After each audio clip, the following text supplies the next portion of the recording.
Jimmy, no, wait. We should go in. We should go in, girl. Just go in. No. We should leave. Go. And we're back viewing Amazon Prime's Harlem. Spoiler alert. I will spoil the out of this for you.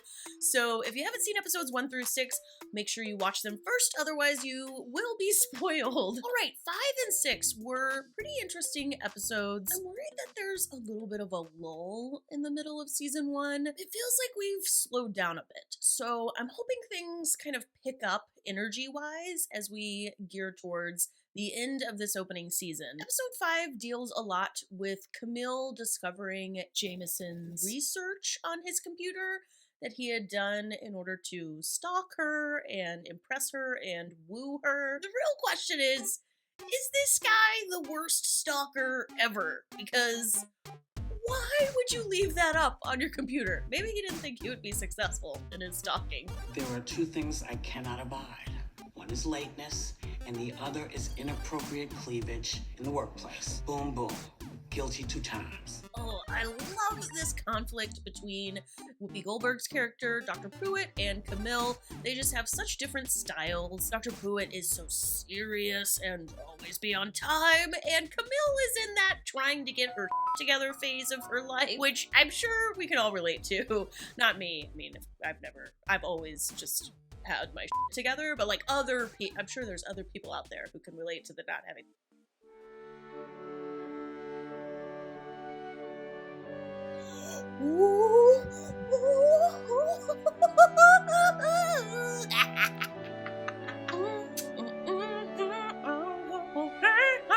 I like that.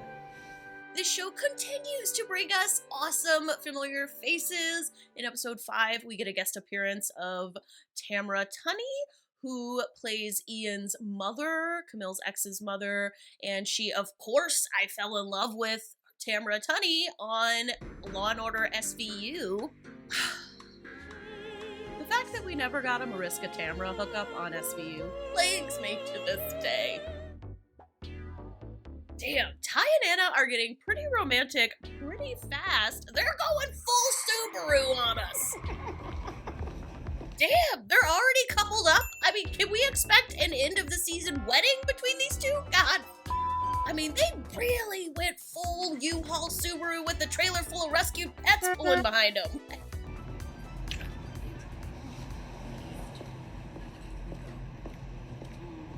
This was a very interesting and important scene of the next few episodes. Ty and Anna are out walking very clearly as a couple, and they get some side-eye, and Ty kind of blows Anna off in response. The way this plot line is going to unfold over the next few episodes makes this very quick moment a important marker. My take on this is that Ty had almost sort of forgotten about other people's judgments, and in this moment, she's snapped back into reality. She's funny, mad smart. I guess what's the problem? She's white. But listen, I'm not like these other black people that get a little bit of success and then start dating white people. It just happened. I'm not like these other black people. Get a little success and start dating a white woman. This is such a relevant plot line to me, and from my perspective, I feel like Ty should totally be able to continue running the queer POC dating app while dating Anna still. You know, the app is meant to be a service to help queer people of color, not a gatekeeper to shame them. Now, I am, of course, biased. My partner is not black, but I am in an interracial relationship, so, you know, I'm obviously going to be on team love is love. Angie makes a really great point when Ty goes to her to discuss this dilemma, saying, you know, we make fun of black men who refuse to date black women and think that we're all loud and blah, blah, blah, but you're not like those guys. Your friends think dating me is cool and progressive, but for me, it's a stamp of a sellout. If you were making decisions based on what everyone else says and thinks, well, you're not a sellout. You're just a coward. Wow.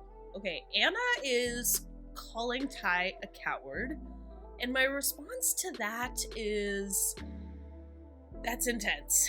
That's an intense response to call somebody a coward. There's a little bit of nuance to this situation, in my opinion. I feel like Tai isn't just embarrassed, but she's also struggling with feeling like she's somehow betraying her culture. On the other hand, if Tai won't date Anna because she's letting other people decide for her, even though she really wants to be with Anna, that is sort of the definition of cowardly, right? She's afraid of what they'll think and what they'll say. I personally think Tai's character is struggling with a mix of both. She's struggling with whether it's wrong for her as a Black woman who is running a queer dating app for people of color to be with this white woman. And I also think she's struggling with the optics, of how does that look? She's not running for president, but we look at our CEOs these days. We judge the out of these people who run these companies. My husband was only 2 days on the job and he saw Katrina coming before anybody else, okay? I loved this Weather Wives sketch, which is obviously a play on how many Real Housewives shows there are now. I mean, my sister texted me yesterday that there's one now filming in Dubai. My favorite would be Pest Control Wives, right? Like, I want to see the drama that goes between a husband and a wife when the husband maybe might have brought home bed bugs. What would you do? What Real Housewives iteration would you do a sketch on? Episode 6. Episode 6 is a big Christmas tease. I didn't want a Christmas episode. It's spring. I wasn't even thinking about it. But when they introduced the episode with this sort of jingly music, and then they made the Harlem letters green and red, I was like, oh, a Christmas episode. I got kind of excited. Even though this is very much not a Christmas episode.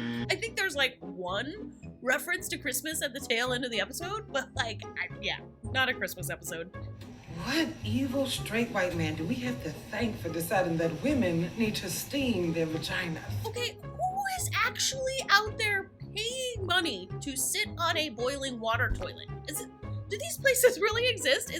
I should start a boiling toilet water company so that people can vape their vages.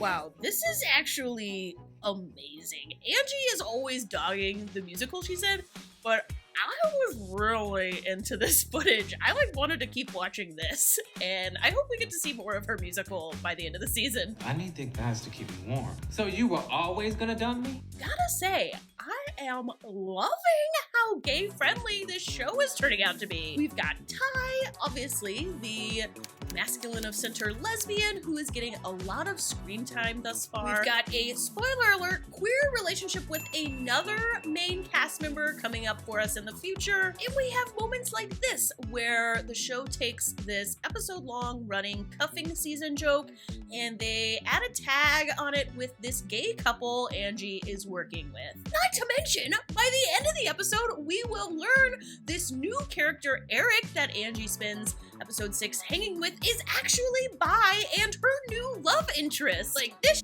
gay as and I am so here for it. Thank you for coming. Must be important for you to want to meet me in public. Okay. Must be important for you to be with me in public. So, we good, right? Where was the apology? Me calling you was the apology.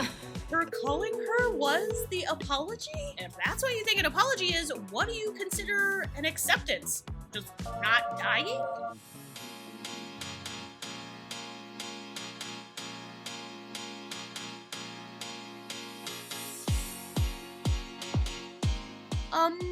These outfits are amazing. Why doesn't Quinn wear her own outfits all the time? Or has she been? I don't know. These just look like a step above what Quinn usually wears. Oh my goodness. If you do not stay still, you're gonna look like a crime scene. I'm sorry, I'm ticklish. Wait, is this the queer relationship we're gonna get? I mean, there is some hot chemistry going on between, like, this has to be the queer relationship, right? Come on. That I've touched occasionally. Oh, well, whatever. Oh my god. Did you see that lesbian eyebrow raise? She did the lesbian eyebrow raise. I can't do it. She did the lesbian eyebrow raise. Yeah, like, what do you do? Dancer. For Alvin Ailey. Oh, Oh, that's exciting. Married? Kids? No. I know what it's like to go out with someone who's embarrassed by me. You made up a whole new person. This is just uncomfortable. Quinn making a huge deal out of this guy's being a dancer. I mean, come on, Quinn, what is it, 1978? Jesus. And I'm also not someone who's ever gonna make anyone feel bad about who they are or what they do. It's what my mom does to me, and I did it to you. It's nice that Quinn recognizes that she is being kind of like her mother and decides she wants to course correct. I feel like her character's story arc has been a little bit shallow all season 1, so I'm looking forward to hopefully seeing a few more come to Jesus moments for Quinn, where she's really grappling with who she is and who she wants to be. Camille and Jameson make it girlfriend-boyfriend official, and her ex Ian almost immediately texts her a very angsty, "Are we making a mistake?" text. The Camille, Ian's fiance, Jameson love quadrant is not quite as compelling as I feel like it's supposed to be. I feel like the writers want us to root for Camille and Ian, but I'm not sure I do root for them to get back together. Maybe I'm just too gay to enjoy this love quadrant. But I don't know, I would rather see more scenes of Camille and Dr. Pruitt than her with these two guys. I'm fine. Oh, Ty! Oh my god, Ty! Oh my god, someone please help! That is crazy. I did not see that coming. And now that I think about it, I remember actually reading some articles referencing Ty dealing with medical problems during season 1, but I had completely forgot and was very shocked by the way episode 6 ends, with Ty just dropping in the subway. Okay, so that is the end of this 2-episode arc. We have a lot of very, I don't know if controversial is the right word, but like relevant topics of discussion about race and dating. We've got Isabella being very flirty with Quinn, and this shocking drop of Ty at the end of the episode. I hope Ty finds a way to come around and get back with Anna. I like them together. Although I will say, Anna is pretty funny being a antagonist to Ty. It could also be interesting if Anna turned into a sort of long-term villainess in Ty's life. You know, us gays, we're always running into our exes because our circles seem so much smaller. Overall, they were pretty good episodes, but I'm getting a little bit anxious. I'm ready for some more high-stakes stuff to happen, like at the beginning of the season where Ian's ex like watches him make out with Camille.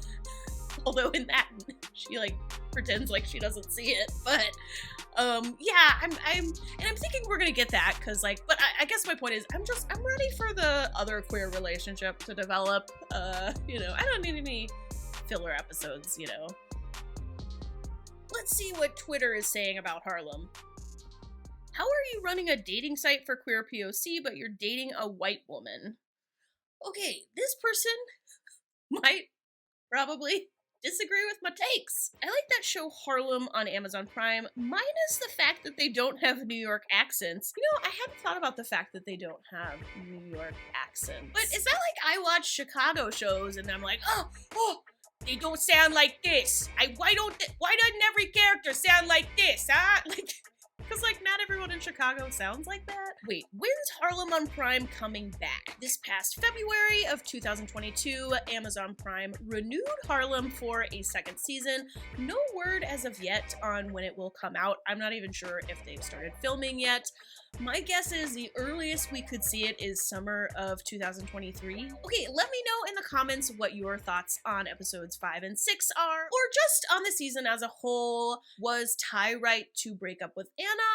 Is Anna being too harsh and unreasonable? Alright, thanks for watching. If you would like to support my channel, I would really appreciate if you subscribe.